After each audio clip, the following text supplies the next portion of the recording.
Bil, backup dulu, Bil. Oh, gue tiba-tiba nge-lag nih bang, ngedrop gini FPS-nya, kejatuhan lag tropos ini bang. Woi, Defeat. defeat. Bil, lu beban banget sih, Bil. Panas nggak handphone lo? Panas banget bang, panas banget, sumpah kena hit golem ini mah. Nih, mendingan lu pakai handphone gua aja nih yang satu lagi. Yakin bang, nggak lag dan panas. Gua jamin. Udah ya lanjut, push rank lagi nih. Guys, lu semua setuju gak sih kalau musuh terbesar kita pada saat main game, terutama di sebuah smartphone, itu sebenarnya bukan orang.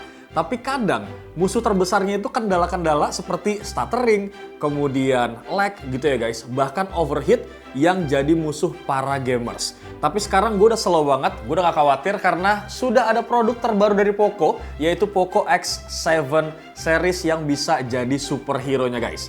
Tapi di video kali ini kita akan lebih fokus untuk ke Poco X7 Pro aja guys. Kira-kira performanya seperti apa si handphone yang punya julukan The Extreme Heroes ini guys. Daripada kalian penasaran, langsung kita review bro.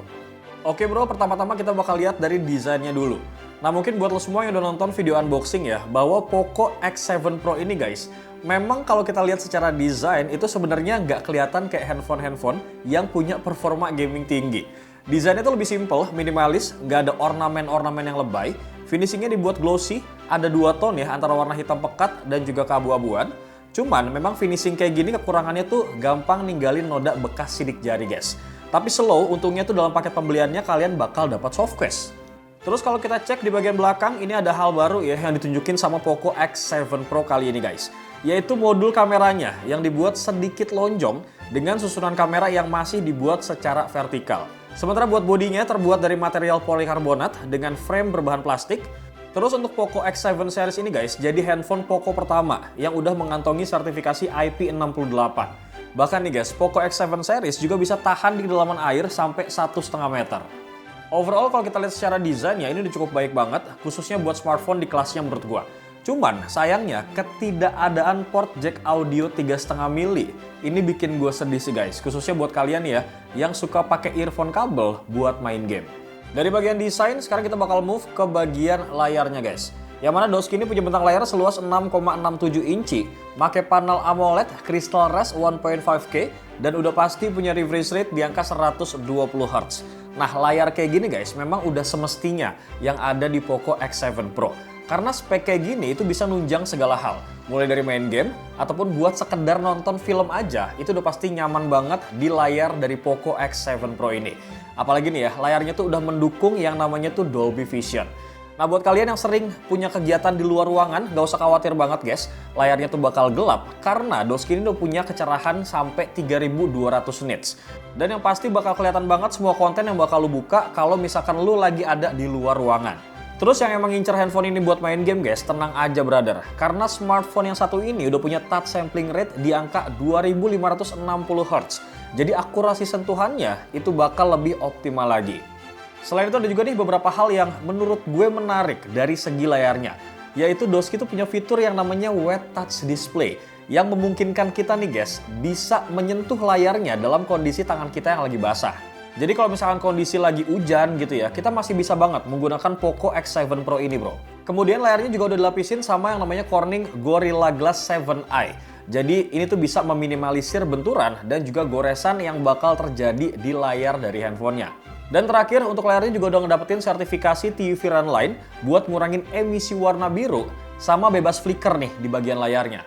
Overall kalau kita lihat dari bagian desain, kemudian layar, ini udah premium banget gitu ya guys ya. Kalau misalkan lo lihat, desainnya itu memang benar-benar sleek, layarnya juga tajam guys, dan kemudian untuk refresh rate-nya udah di angka 120 Hz. Sampai Doski ini juga punya fitur yang namanya Wet Touch. Jadi bisa dioperasikan dengan optimal gitu ya layarnya, walaupun dalam kondisi tangan kalian yang basah.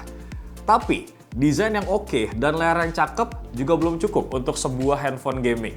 Gak mungkin kan ya handphone gaming malah nge-lag, FPS-nya turun, bahkan sampai overheat. Nah sekarang makanya kita bakal masuk ke part inti dari videonya guys. Yang mana kita bakal ngebahas performa dari Poco X7 series ini. Kira-kira performanya tuh setangguh apa handphone yang punya julukan Extreme Heroes ini guys. Langsung aja kita kulik bro. Tapi sebelum kita cek performanya guys, gue mau nginfoin dulu nih kalau Poco X7 Pro ini udah pakai chipset MediaTek Dimensity 8400 Ultra. Fabrikasinya 4 nanometer nih.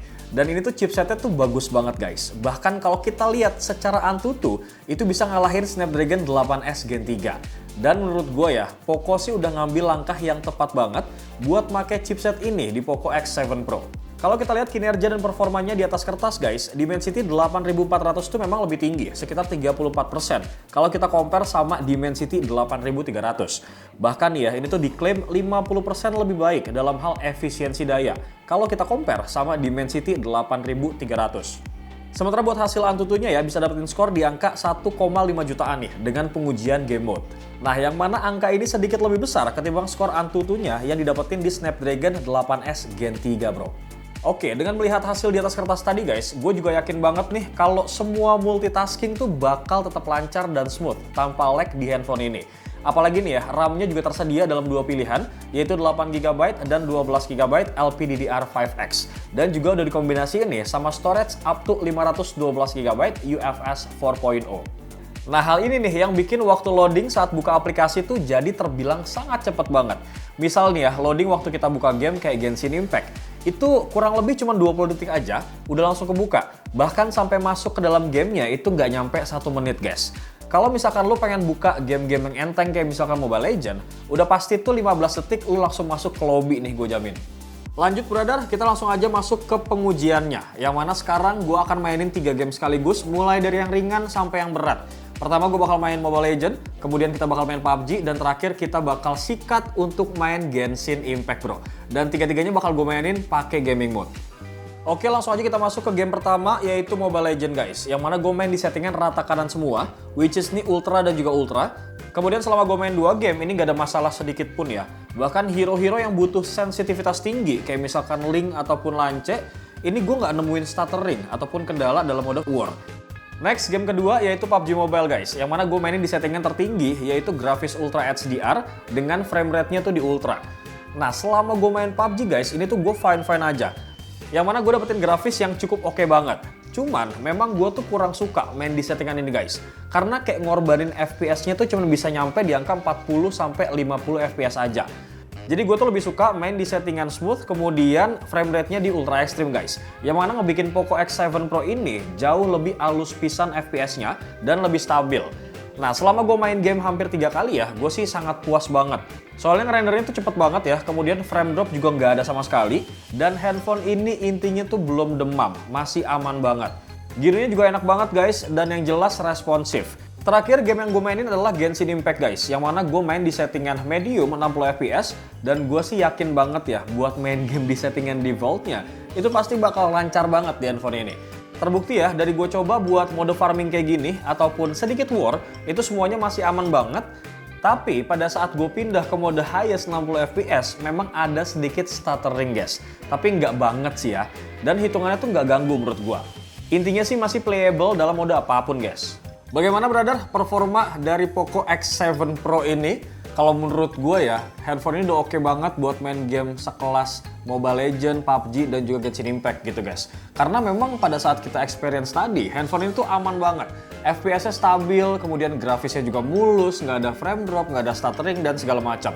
Dan memang ini semua nggak lepas dari performa dari MediaTek Dimensity 8400 Ultra, kemudian dipadu-padankan lagi sama RAM yang menurut gue cukup oke, 12GB LPDDR5X, dan juga punya storage yang cukup luas, up to 512GB UFS 4.0 gitu bro.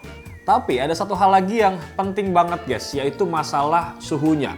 Apakah dengan performa yang seperti tadi menyebabkan suhu dari handphone ini panas atau enggak? Kita bakal bahas bro. Karena biasanya ya, kalau handphone yang punya performa setinggi ini guys, efek sampingnya yaitu satu, masalah panas dari handphonenya. Tapi slow ya, di Poco X7 Pro ini kita nggak perlu khawatir, karena handphone ini udah dilengkapin sama yang namanya Liquid Cool Technology 4.0 Plus. Yang mana ini tuh 3 kali lebih efisien dibandingkan dengan vapor chamber biasa. Jadi walaupun dipakai main game dalam durasi yang lama, suhunya tuh tetap aman dan nggak overheat. Selain itu, supaya pengalaman game lu makin maksimal ya, handphone ini juga punya yang namanya triple gaming antennas. Yang intinya guys, sinyalnya tuh lebih stabil, nggak ada delay, dan koneksinya tuh tetap lancar. Jadi nggak ada tuh cerita nge-lag gara-gara sinyal lu jelek di tengah war. Oke, setelah kita bahas performa dan juga cooling systemnya guys, sekarang kita bakal masuk ke bagian yang nggak kalah penting, yaitu daya tahan baterai dan juga charging speednya. Kalau kita lihat dari pengujian tadi ya, beberapa game tuh cuman mengkonsumsi sedikit baterai aja. Dan ini menjadi bukti kalau baterai 6000 mAh yang ada di Poco X7 Pro ini beneran awet banget guys. Nah, dengan kapasitas yang sebesar ini pun, gue memastikan bahwa handphone ini cukup buat pemakaian harian. Ditambah lagi kalian juga nggak harus khawatir ya guys, karena dalam paket pembeliannya, kalian bakal mendapatkan pengecasan 90 watt turbo charging. Yang diklaim nih ya, bisa ngecas dari 0 sampai 100%, itu cuma dalam waktu 38 menit doang bro. Lanjut, part berikutnya yang bakal kita bahas adalah kameranya. Walaupun memang ini handphone gaming, tapi ternyata pada saat video unboxing kemarin, itu di kolom komentar banyak banget yang minta gue bahas masalah kameranya. Oke guys, ini langsung gue kabulkan dan kita bakal bahas kameranya bro. Jadi untuk masalah kamera, kali ini Poco hanya membawa 2 kamera aja guys, yang mana mengalami penurunan resolusi kalau kita telisik dari Poco X6 Pro yang sebelumnya. Nah sekarang Doi itu cuma membawa 50 megapiksel untuk kamera utamanya, kemudian ada 8 megapiksel ultra wide kamera. Sama nih Doi juga punya yang namanya OIS buat kameranya. Jadi kalau misalnya kalian lagi buat video sambil jalan, ini gua rasa hasil videonya harusnya sih stabil guys. Nah menariknya ya, di Poco X7 Pro ini guys, udah dibekalin sama yang namanya perekaman 4K dengan 60 fps. Dan pas gue coba pun ini hasilnya ternyata bagus banget guys. Bisa dibilang stabil untuk perekaman 4K di angka 60 fps. Kemudian buat fitur menarik lainnya guys, ada Director Mode, yang mana ini akan menampilkan interface layaknya kamera profesional. Selain itu Poco juga menyematkan 2 view video buat ngerekam secara 2 arah, seperti untuk ngevlog. Fitur berikutnya ada Dynamic Shot, yang sebenarnya tuh mirip banget sama yang namanya live photo yang ada di handphone lain guys. Jadi intinya sih dia bakal ngambil momen selama 1 detik sebelum dan sesudah memencet tombol shutternya guys. Oke, buat lo semua yang penasaran sama hasil dari fotonya, berikut bakal gue kasih bro.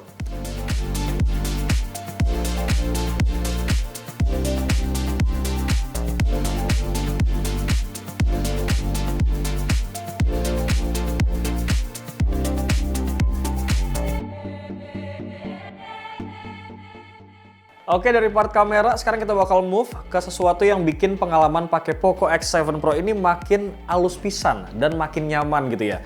Yaitu HyperOS 2.0 ini guys.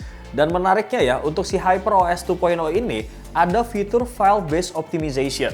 Yang mana Doski itu bisa menjaga performa handphone tetap stabil sampai 60 bulan. Jadi nggak ada tuh cerita handphone makin lama, terus handphonenya makin lemot.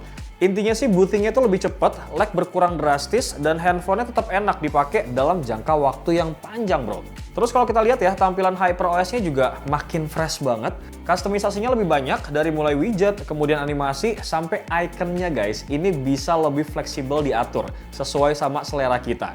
BTW untuk Poco X7 Pro ini ya, juga udah dibekalin sama banyak fitur AI. Karena guys, Dimensity 8400 Ultra itu punya performa AI yang 50% lebih tinggi kalau kita bandingin sama generasi yang sebelumnya. Jadi semua fitur yang berbasis AI di handphone ini itu bisa dijalankan dengan cepat dan juga lebih akurat harusnya. Sebagai contoh, hanya dengan menekan tombol power selama 5 detik ya, lo bisa langsung masuk ke akses AI Assistant yang bisa bantu nyari informasi guys. Kemudian bisa bantu nyusun jadwal ataupun bahkan kasih rekomendasi tanpa perlu ribet buka aplikasi pihak ketiga. Terus buat lo nih yang sering nyatet sesuatu, ada yang namanya AI Notes dan juga AI Recorder. Intinya AI ini bisa bantu otomatis mengubah rekaman suara menjadi teks. Dan bahkan ya bisa dikasih ringkasan otomatis buat lo yang males baca panjang-panjang kayak gue nih. Nah di bagian kamera juga ada AI yang gak kalah menarik dan juga keren guys. Seperti AI Erase Pro dan juga AI Expansion. Yang mana lo bisa ngilangin objek yang ngeganggu di dalam foto. Dan bahkan ya lo bisa memperluas background buat hasil yang lebih estetik. Dan gue rasa guys ini cocok banget buat lo yang hobi foto-foto. So kurang lebih seperti itu ya guys review gue terkait Poco X7 Pro ini. Dan menurut gue pribadi, handphone ini memang benar-benar bisa jadi heroes untuk ngalahin musuh-musuh kita. Kayak misalkan frame drop, kemudian patah-patah, kemudian lag, dan juga overheat yang sometimes memang sering jadi musuh untuk para gamers gitu guys. Jadi gue nggak heran ya kalau misalkan Poco memberikan tagline The Extreme Heroes untuk handphone ini. Bewok pamit guys. Assalamualaikum.